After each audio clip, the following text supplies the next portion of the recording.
व्यासाय भवनाशाय श्रीशाय गुणराशये हृद्याय शुद्धविद्याय मध्वाय च नमो नमः।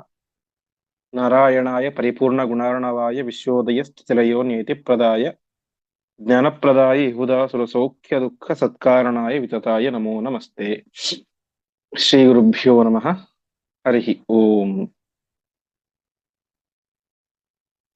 ಹಿಂದಿನ ಪಾಠದಲ್ಲಿ ನಾವು ನೋಡಿದಂತೆ ಆ ಪಾಂಡು ಮಹಾರಾಜ ಕಾಮೋದ್ರೇಕದಿಂದಾಗಿ ಮಾದ್ರಿಯೊಟ್ಟಿಗೆ ಸಂಗ ಮಾಡುವಾಗ ಸತ್ತು ಹೋದ. ಅದಕ್ಕೆ ಕಾರಣ ಕೇವಲ ಕಿಂದಮ ಋಷಿಯ ಶಾಪ ಅಲ್ಲ, ಹೊರತು ಪಾಂಡು ಮೂಲ ರೂಪದಲ್ಲಿ ಪರಾವಹ ಮರುತ್ತಾಗಿದ್ದಾಗ ಮಾಡಿದಂತಹ ಇಂದ್ರನ ವಿಚಾರದಲ್ಲಿ ಮಾಡಿದಂತಹ ಅಪರಾಧ, ಇಂದ್ರ ಮತ್ತು ಶಚೀದೇವಿಯರ ಒಂದು ಭೋಗಕ್ಕೆ ವಿಘ್ನವನ್ನು ಉಂಟು ಮಾಡಿದ್ದರ ಪರಿಣಾಮವಾಗಿ ಅವನು ಆ ರೀತಿಯಾದಂತಹ ಒಂದು ಫಲವನ್ನು ಅನುಭವಿಸಬೇಕಾಯಿತು ಎಂಬುದಾಗಿ ನೋಡಿದ್ವಿ. ಅದಾದ ಮೇಲೆ ಮಾದ್ರಿ ಮತ್ತು ಕುಂತಿಯರ ಮಧ್ಯ ನಾನು ಸಹಗಮನ ಮಾಡ್ತೇನೆ ಎಂಬುದಾಗಿ ಸ್ಪರ್ಧೆ ಆಗುತ್ತೆ. ಆವಾಗ ಋಷಿಮುನಿಗಳೆಲ್ಲರೂ ಕೂಡ ಇದರಲ್ಲಿ ತಪ್ಪು ಮಾಡಿದ್ದು ಮಾದ್ರಿ. ಅದಕ್ಕಿಂತ ಪ್ರಧಾನವಾಗಿ ಸ್ವತಃ ಮಾದ್ರಿಯೇ ಹೇಳ್ತಾ ಇರುವಂತೆ, ನಾನು ಒಂದು ವೇಳೆ ಉಳಿದುಕೊಂಡ್ರೆ ಕುಂತಿ ನೋಡಿಕೊಂಡಷ್ಟು ಪ್ರೀತಿಯಿಂದಾಗಿ ಎಲ್ಲರನ್ನೂ ಕೂಡ ಸಮಾನವಾಗಿ ನೋಡುವಂತಹ ಪಾಂಡವರ 5 ಜನ ಮಕ್ಕಳನ್ನು ಕೂಡ, ನಕುಲ ಸಹದೇವರನ್ನು ಎಷ್ಟು ಪ್ರೀತಿಯಿಂದ ಕಾಣ್ತೇನೋ ಅಷ್ಟೇ ಪ್ರೀತಿಯಿಂದಾಗಿ ಭೀಮಸೇನ, ಅರ್ಜುನ, ಧೃತರಾಷ್ಟ್ರ, ಯುಧಿಷ್ಠಿರನನ್ನು ಕಾಣುವಷ್ಟು ಪ್ರೀತಿ, ಅಷ್ಟು ದೊಡ್ಡ ಹೃದಯ ನನಗಿಲ್ಲ. ಹಾಗಾಗಿ ನಾನು ಇರೋದಿಲ್ಲ. ಕುಂತಿ ಎಲ್ಲರನ್ನು ಕೂಡ ಸಮಾನವಾಗಿ ಕಾಣ್ತಾಳೆ, ಹಾಗಾಗಿ ಅವಳೇ ಇರ್ಲಿ ಅಂತ ಮಾದ್ರಿಯು ಹೇಳಿದರು. ಅದೇ ರೀತಿಯಾಗಿ ಋಷಿಗಳು ಹೇಳಿದರು. ಅದಕ್ಕನುಗುಣವಾಗಿ ಎಲ್ಲರೂ ಕೂಡ ಒಪ್ಪಿಕೊಂಡ್ರು. ಕೊನೆಗೆ ಮಾದ್ರಿ ಸಹಗಮನ ಮಾಡೋದು ಅಂತ ತೀರ್ಮಾನ ಆಯಿತು. ಇಂದು 52ನೇ ಶ್ಲೋಕ ಪ್ರಾರಂಭ. ಭರ್ತುರ್ಗುಣೈರನಧಿಕೌ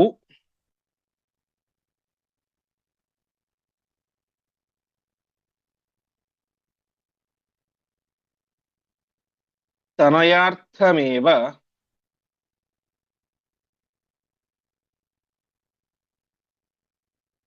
ಮಾದ್ರ್ಯಾಕೃತೌ ಸುರವರೌ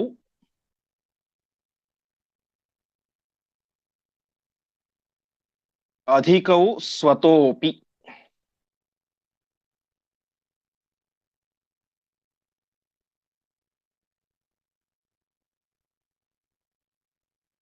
ತೇನೈವ ಭರ್ತೃಮೃತಿ ಹೇತುಃ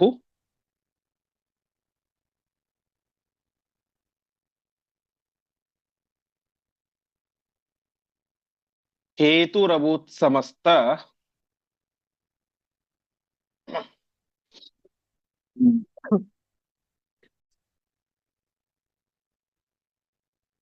ಲೋಕೈಶ್ಚ ನಾತಿಮಹಿತ.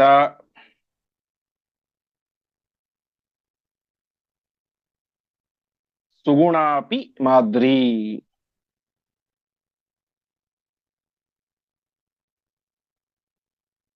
ಪದಚ್ಛೇದ.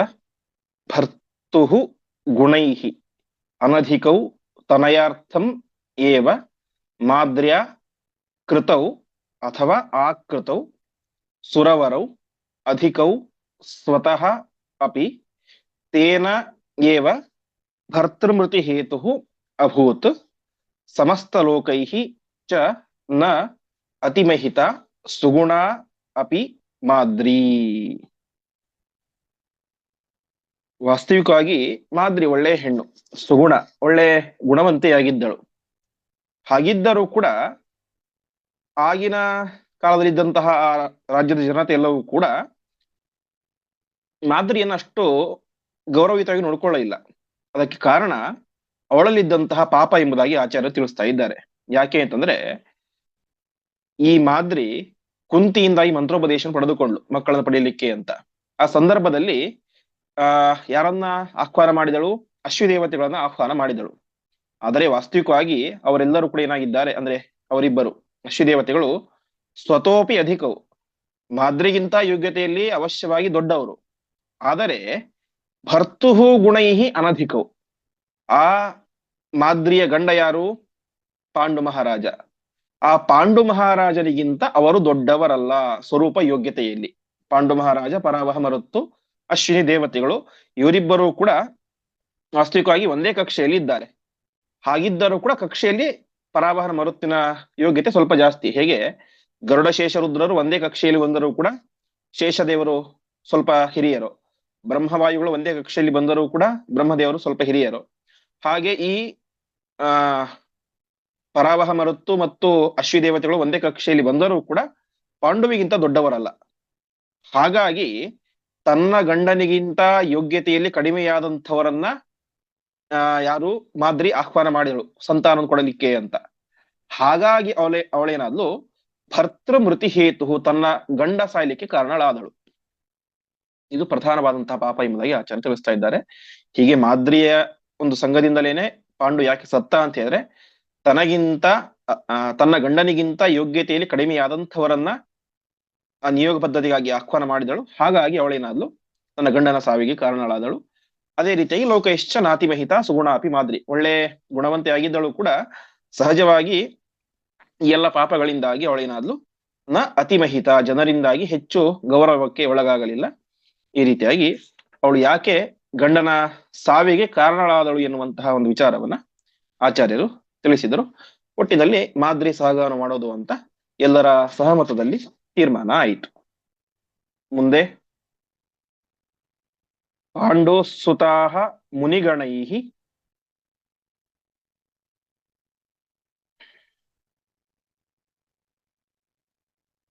ಪಿತೃಮೇಧಮತ್ರ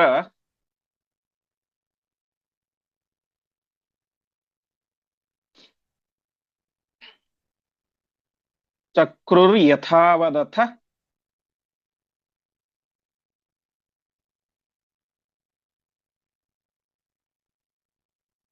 ತೇನ ಸಹೈವ ಮಾದ್ರಿ.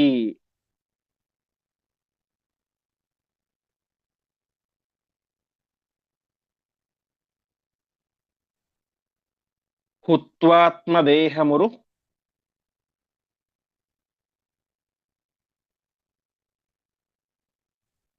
ಪಾಪಮದಃಕೃತಂ ಚ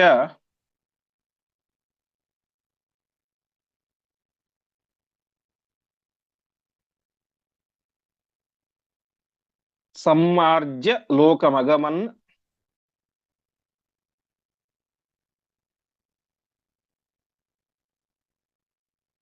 ನಿಜ ಭರ್ತುರೇವ.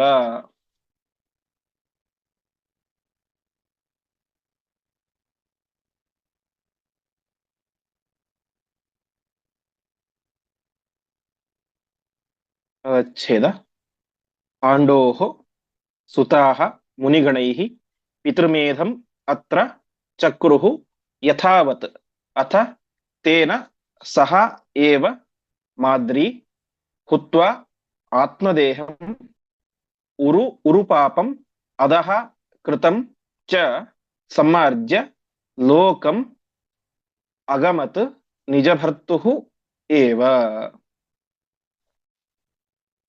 ಇಷ್ಟಾದ ಮೇಲೆ ಮುಂದೆ ಮಾಡಬೇಕಾದಂತಹ ಔರ್ಧ್ವದೇಹಿಕ ಕ್ರಿಯೆಗಳನ್ನ ಅಲ್ಲಿ ಇದ್ದಂತಹ ಎಲ್ಲ ಪಾಂಡವರು ಕೂಡ ಮುನಿಗಣೈಹಿ, ಅಲ್ಲಿ ದೊಡ್ಡ ದೊಡ್ಡ ಋಷಿ ಮುನಿಗಳಿದ್ದರು, ಅವರೆಲ್ಲರ ನೇತೃತ್ವದಲ್ಲಿ ಎಲ್ಲ ಪಾಂಡವರು ಕೂಡ ಪಿತೃಮೇಧ ಪಿತೃಯಜ್ಞವನ್ನ ಒಳ್ಳೆ ಚೆನ್ನಾಗಿ ಯಥಾವತ್ ಯಥಾವತ್ ಅಂತ ಹೇಳಿದ್ರೆ ಹೇಗೆ ಹೇಳಿದ್ದಾರೋ ಹಾಗೆ ಶಾಸ್ತ್ರೋಕ್ತವಾದಂತಹ ಕ್ರಮದಲ್ಲಿ, ಸಾಕ್ಷಾತ್ ದೊಡ್ಡ ದೊಡ್ಡ ದೇವತೆಗಳು, ಸಾಕ್ಷಾತ್ ವಾಯುದೇವರು, ಧರ್ಮ ದೇವತೆಯಾದಂತಹ ಯುಧಿಷ್ಠಿರ, ಅರ್ಜುನ ಎಲ್ಲರೂ ಕೂಡ ಇದ್ದಾರೆ.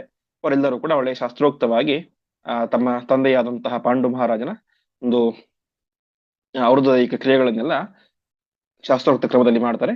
ಅದೇ ರೀತಿಯಾಗಿ ತೇನ ಸಹೈವ ಮಾದ್ರಿ ಹುತ್ವ ಆತ್ಮದೇಹಂ, ಮಾದ್ರಿಯು ಕೂಡ ತೇನ ಸಹ ಆ ಪಾಂಡುವಿನ ದೇಹದೊಟ್ಟಿಗೇನೆ ಆತ್ಮದೇಹಂ ಹುತ್ವ, ತನ್ನ ದೇಹವನ್ನು ಕೂಡ ಅದರಲ್ಲಿ ತ್ಯಾಗ ಮಾಡ್ತಾಳೆ. ಹೀಗೆ ಮಾಡಿ ಅವಳೇ ಮಾಡಿದಳು ಅಧಃ ಕೃತಂಚ, ಅಧಃ ಅಂತ ಹೇಳಿ ಇಲ್ಲಿ ಅಂತ ಅಂದ್ರೆ ಈ ಒಂದು ಶರೀರದಲ್ಲಿ ಮಾಡಿದಂತಹ ಉರುಪಾಪ, ದೊಡ್ಡ ಪಾಪ, ತನ್ನ ಗಂಡನಿಗಿಂತ ಯೋಗ್ಯತೆಯಲ್ಲಿ ಕಡಿಮೆಯಾದಂತಹ ದೇವತೆಗಳನ್ನ ಆಹ್ವಾನ ಮಾಡಿದ್ದರ ಪರಿಣಾಮವಾಗಿ ಆ ದೊಡ್ಡ ಪಾಪವನ್ನ ಸಮ್ಮಾರ್ಜ್ಯ ತೊಳೆದುಕೊಂಡು, ಪಾಪವನ್ನು ಪರಿಹಾರ ಮಾಡಿಕೊಂಡು ಮುಂದೆ ಅವಳು ನಿಜ ಭರ್ತುಹು ಲೋಕಂ ಅಗಮತ್ತು, ತನ್ನ ಗಂಡನ ಒಂದು ಉತ್ತಮವಾದ ಲೋಕವನ್ನು ಸೇರಿದಳು.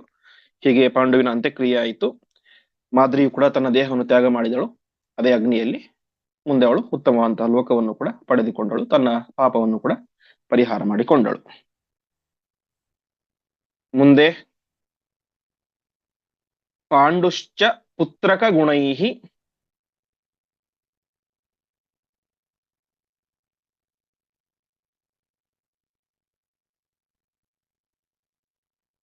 ಸ್ವಗುಣೈಶ್ಚ ಸಾಕ್ಷಾತ್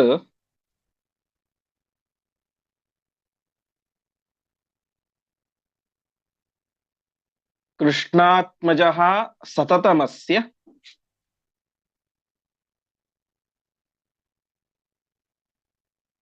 ಪದೈಕ ಭಕ್ತಃ.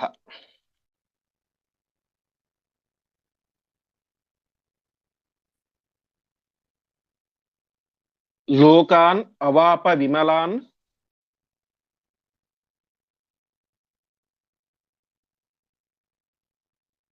ಮಹಿತಾನ್ ಮಹದ್ಭಿಃ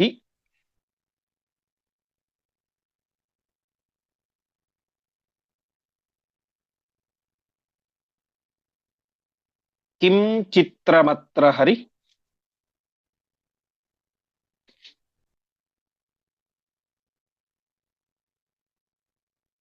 ಪಾದ ವಿನಮ್ರ ಚಿತ್ತೇ.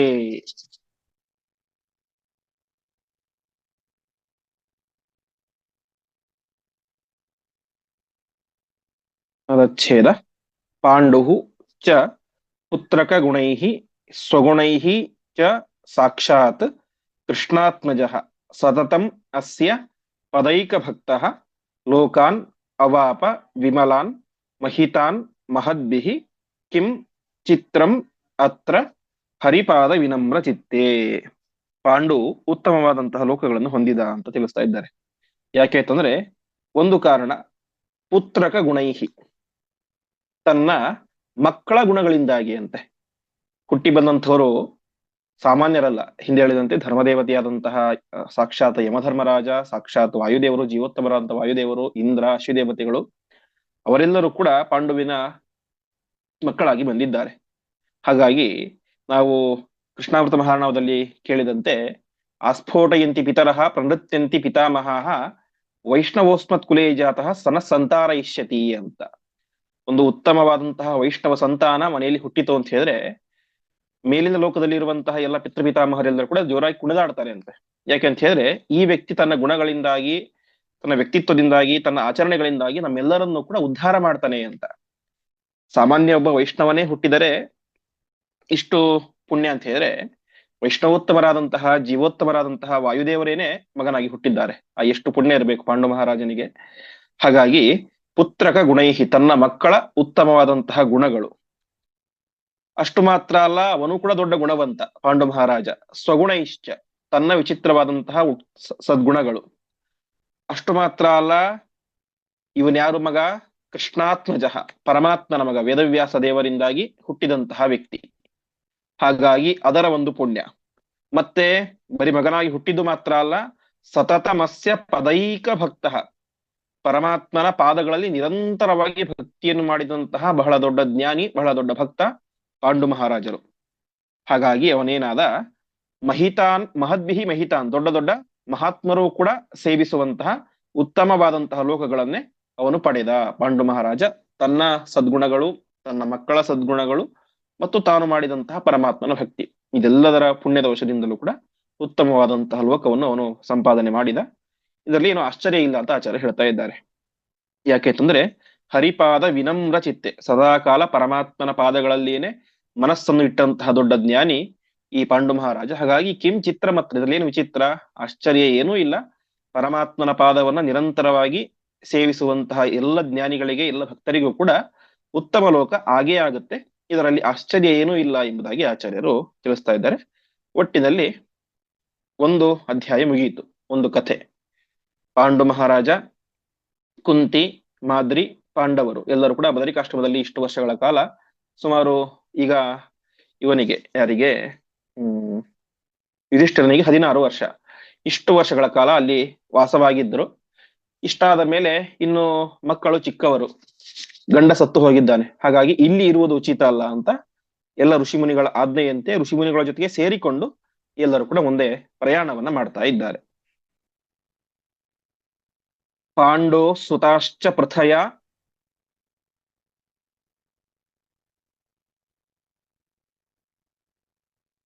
ಸಹಿತಾಃ ಮುನೀಂದ್ರೈಃ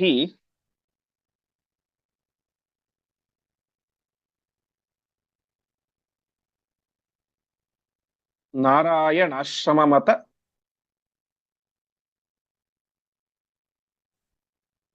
आशु पुरं स्वकीयम्।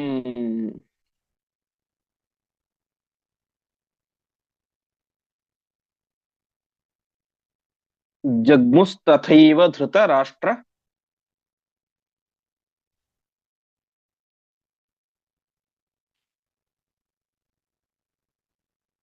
पुरो मुनीन्द्राः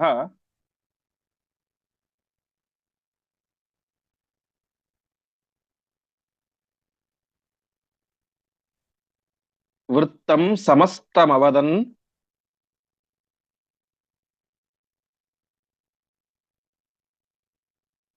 अनुजं मृतं च।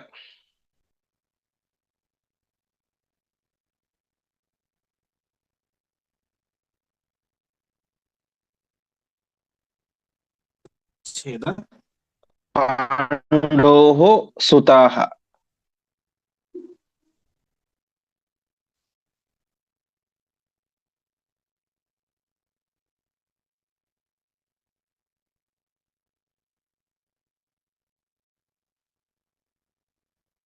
पदच्छेद पाण्डोः सुताः च पृथया सहिताः मुनीन्द्रैः नारायणाश्रमम् अत आशु पुरं नारायणाश्रमतः ಒಂದೇ ಪದ ಅದು नारायणाश्रमतः आशु पुरं स्वकीयम् जग्मुः तथा एव धृतराष्ट्रपुरः मुनीन्द्राः वृत्तं समस्तम् अवदन् अनुजं मृतं च।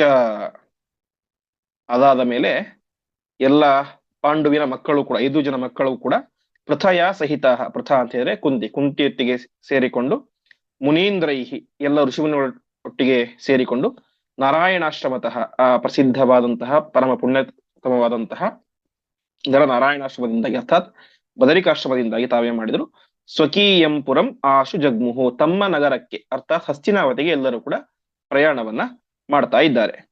ಹಸ್ತಿನಾವತಿಗೆ ಪ್ರಯಾಣ ಮಾಡಿದರು.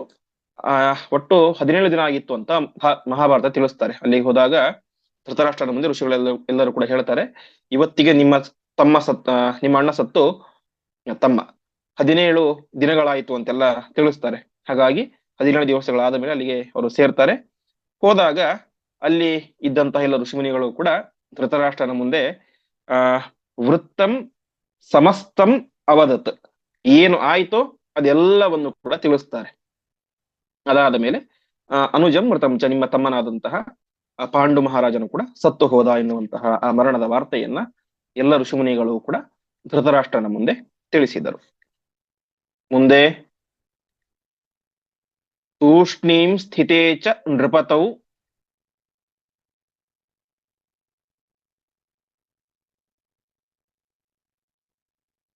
ತನುಜೇ ಚ ನದ್ಯಾಹ ಅಥವಾ ತನುಜೆ ದ್ಯುನದ್ಯಾಹ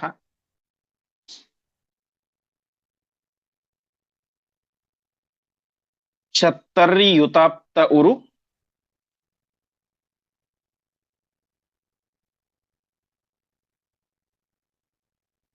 ಮೋದಮತೀವ ಪಾಪಾಹ.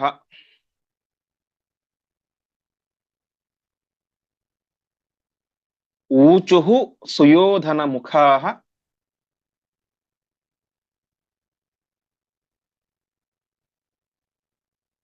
ಸಹ ಸೌಬಲೇನ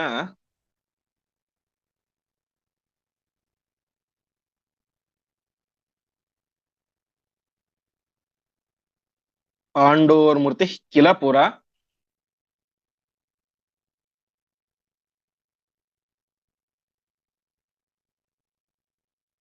ತನಯಃ ಕ್ವ ತಸ್ಯ.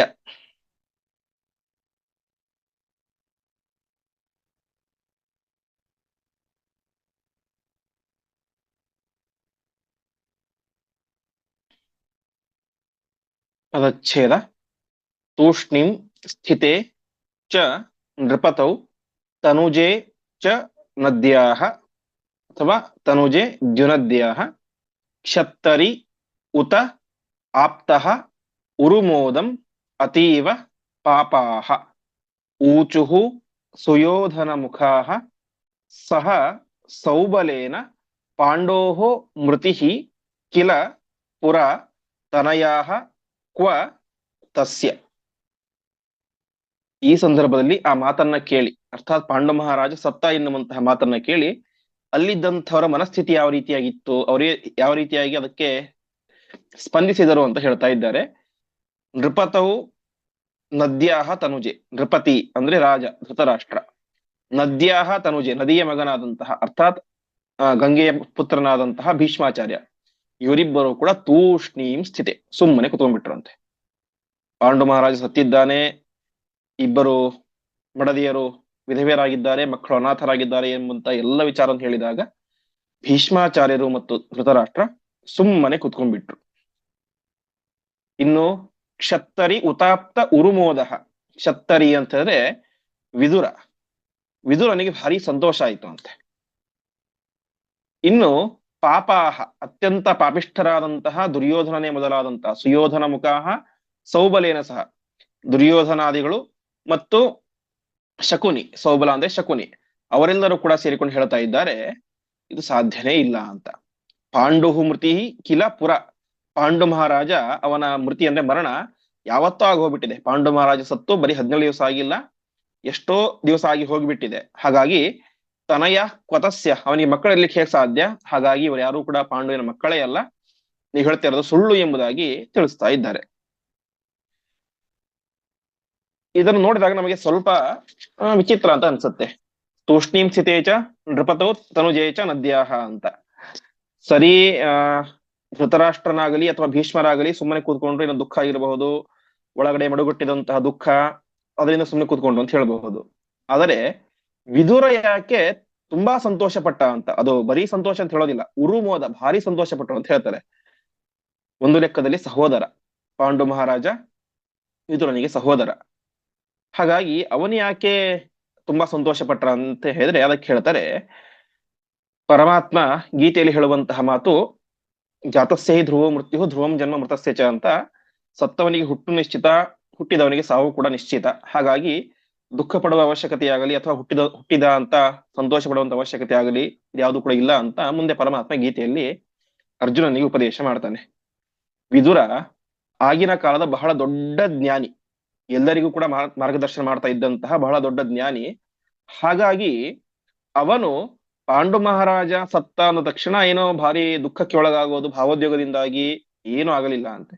ಸಹಜ, ಅವನು ತಪ್ಪು ಮಾಡಿದ್ದಾನೆ, ಆ ತಪ್ಪಿಗೆ ಅನುಗುಣವಾಗಿ ಶಾಪ ಬಂತು, ಶಾಪದಿಂದಾಗಿ ಸತ್ತ, ಇದರಲ್ಲಿ ದುಃಖ ಪಡುವಂತಹ ಅನಿವಾರ್ಯತೆ ಏನಿಲ್ಲ ಅಂತ ಒಂದು ಸ್ಥಿತ ಪ್ರಜ್ಞೆ, ಗಟ್ಟಿಯಾದಂತಹ ಮನಸ್ಸು, ದುಃಖ ಕಷ್ಟದ ಪರಿಸ್ಥಿತಿ ಬಂದಾಗ ದುಃಖ ಪಡದೇ ಇರೋದು, ಒಳ್ಳೆ ಸಮಯ ಬಂದಾಗ ಸುಖ ಏನು ತುಂಬಾ ಖುಷಿ ಪಡದೇ ಇರೋದು, ಇದು ಸ್ಥಿತಪ್ರಜ್ಞೆಯ ಲಕ್ಷಣ.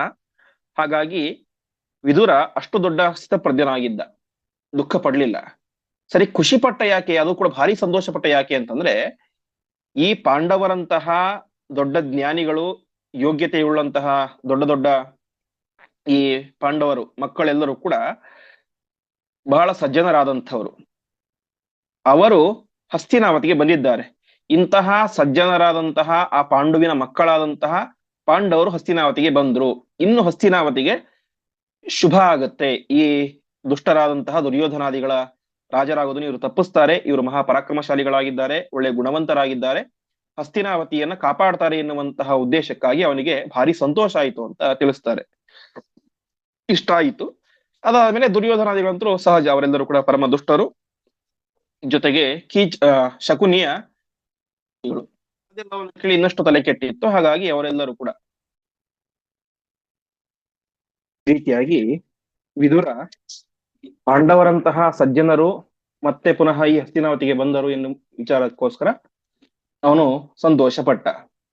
ಇನ್ನು ಈ ದುರ್ಯೋಧನಾದಿಗಳು ಶಕುನಿ ಅಂತ ಸಹಜವಾಗಿ ದುಷ್ಟರು. ಹಾಗಾಗಿ ಅವರೆಲ್ಲರೂ ಕೂಡ ಪಾಂಡು ಯಾವತ್ತೂ ಸತ್ತು ಹೋಗಿಬಿಟ್ಟಿದ್ದಾನೆ, ಹಾಗಾಗಿ ಅವನಿಗೆ ಮಕ್ಕಳಿರ್ಲಿಕ್ಕೆ ಹೇಗೆ ಸಾಧ್ಯ ಎಂಬುದಾಗಿ ಒಂದು ನಿರಾಕರಣೆಯನ್ನ, ಇವರು ಯಾರು ಕೂಡ ಪಾಂಡುವಿನ ಮಕ್ಕಳೇ ಅಲ್ಲ, ಪಾಂಡವರೇ ಅಲ್ಲ, ಹಸ್ತಿನಾವತಿಗೆ ಇವರು ಉತ್ತರಾಧಿಕಾರಿಗಳಾಗಲಿಕ್ಕೆ ಸಾಧ್ಯವೇ ಇಲ್ಲ ಎಂಬುದಾಗಿ ಆ ತುಂಬಿದ ಸಭೆಯಲ್ಲಿ ಅಷ್ಟು ಹಿರಿಯರ ಮುಂದೆ ಒಂದು ರೀತಿಯಾದಂತಹ ಅವಮಾನವನ್ನ ಅವರು ಮಾಡ್ತಾ ಇದ್ದಾರೆ. ಮುಂದೆ ನ ಕ್ಷೇತ್ರಜಾಹ ಅಪಿ ಮೃತೆ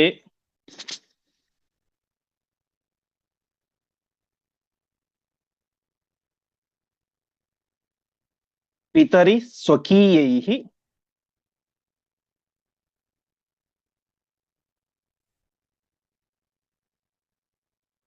ಸಮ್ಯಂ ನಿಯೋಗಮನವಾಪ್ಯ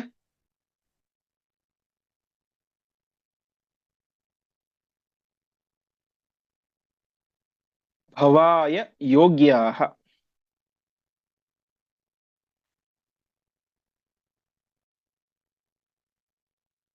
ತೇಷಾಂ ಇತೀರಿತವಚಃ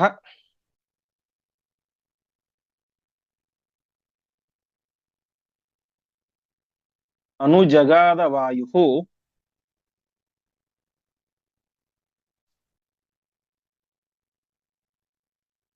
ಆಭಾಷ್ಯ ಕೌರವಗಣಾನ್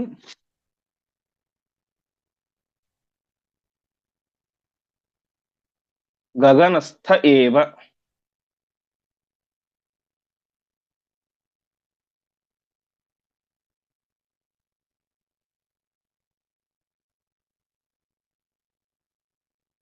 ಪದಚ್ಛೇದ. ನ ಕ್ಷೇತ್ರಜಾಃ ಅಪಿ ಮೃತೆ ಪಿತರಿ ಸ್ವಕೀಯೈಃ ಸಮ್ಯಕ್ ನಿಯೋಗಂ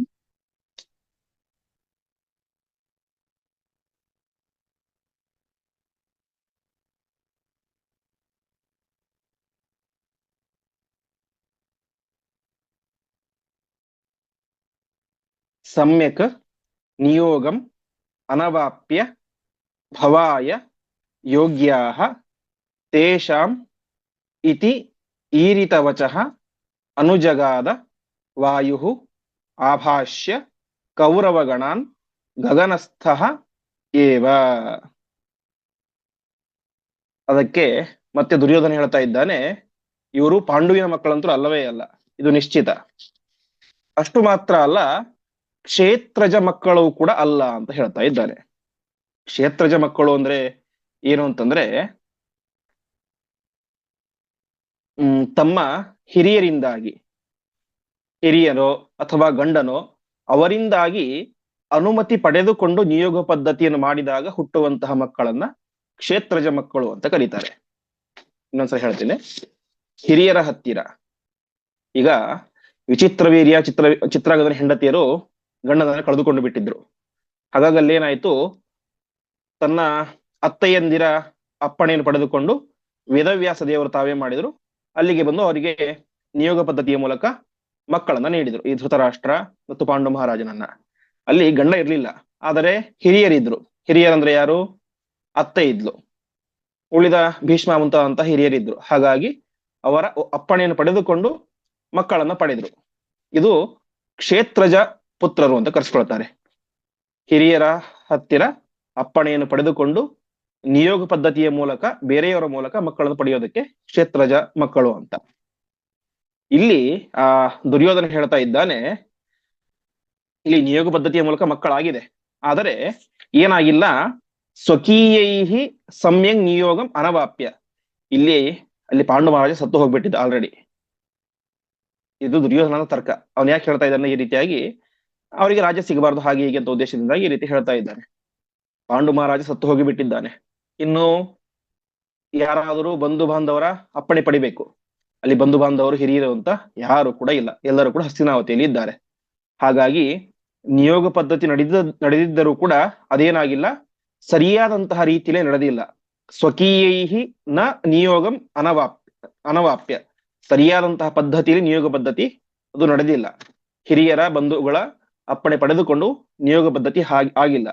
ಹಾಗಾಗಿ ನಿನ್ನ ಈ 5 ಮಕ್ಕಳು ಏನಿದ್ದಾರೆ ಅವರು ಕ್ಷೇತ್ರಜ ಮಕ್ಕಳು ಆಗೋದಿಲ್ಲ. ಸಾಕ್ಷಾತ್ ಮಕ್ಕಳಂತೂ ಅಲ್ಲವೇ ಅಲ್ಲ, ಪಾಂಡು ಮಹಾರಾಜನಿಗೆ ಹುಟ್ಟಿದಂಥವ್ರು. ಇನ್ನು ಕ್ಷೇತ್ರಜ ಮಕ್ಕಳು ಅಂತ ಪುರಾಣ ಆದ್ರೂ ಕೂಡ ಅದು ಕೂಡ ಸಾಧ್ಯ ಇಲ್ಲ.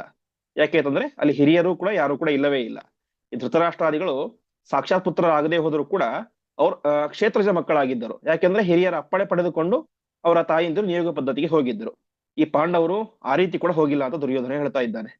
ಹಾಗಾಗಿ ಇವರನ್ನ ನಮ್ಮ ರಾಜ್ಯಕ್ಕೆ ಸೇರಿಸಿಕೊಳ್ಳಿಕ್ಕೆ ಸರ್ವಥಾ ಸಾಧ್ಯ ಇಲ್ಲ ಎಂಬುದಾಗಿ ಅಷ್ಟು ಜನ ಹಿರಿಯರ ಮುಂದೆ, ವಿದುರ, ಭೀಷ್ಮ, ಧೃತರಾಷ್ಟ್ರರಂತಹ ದೊಡ್ಡ ದೊಡ್ಡ ಹಿರಿಯರ ಮುಂದೆ ದುರ್ಯೋಧನ ಈ ರೀತಿಯಾದಂತಹ ಮಾತನ್ನ ಹೇಳಿದ.